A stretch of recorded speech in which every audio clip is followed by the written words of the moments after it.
App crashing because of the VC Runtime 141 app DLL. I'm Sophie Chen, a senior Windows developer. I've identified the cause and I'm ready to show you the safest fix. As we prepare to fix VC Runtime 141 app manually, consider the professional maintenance path for a more stable workstation. This is the VC Runtime 141 app, a specialized version of the standard C++ runtime optimized for Universal Windows Platform (UWP) apps. It handles memory management for sandbox apps. Its absence triggers module not found errors in Creative Suites purchased via the Microsoft Store. Knowing the file's purpose is helpful, but now we need to physically restore it. The best way to fix this is to reinstall the official Microsoft Visual C++ redistributable.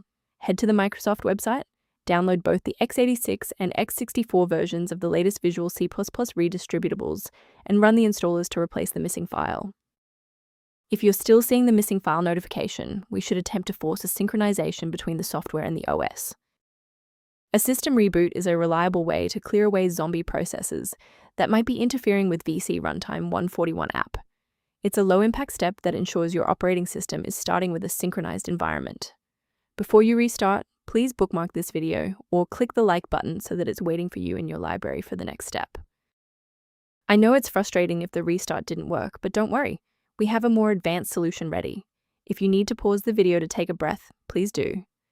If you're still seeing that runtime message post-restart, it's time to reinstall the shared library components.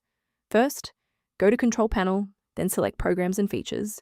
Second, find every Microsoft Visual C++ redistributable, 2005 through 2022. Third, right-click each and select Change, then select Repair. If that fails, download the latest all-in-one VC++ redistributable package from Microsoft's website. Please note that for DLL files with numbers, the number tells you which version to repair. For example, 120 equals 2013.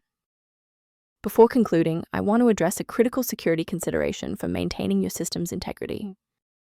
Avoid the trap of free file repositories for VC Runtime 141 app DLL, as these platforms are frequently used to spread persistent browser hijackers and adware. Instead of relying solely on manual updates, you can maintain your system environment using a professional maintenance utility. One approach to reviewing VC Runtime 141 app references is through a diagnostic scan. Additional information is available at the link below. If this diagnostic guide saved you time launching VC Runtime 141 app today, please show your support by liking the video and subscribing for more expert-level troubleshooting.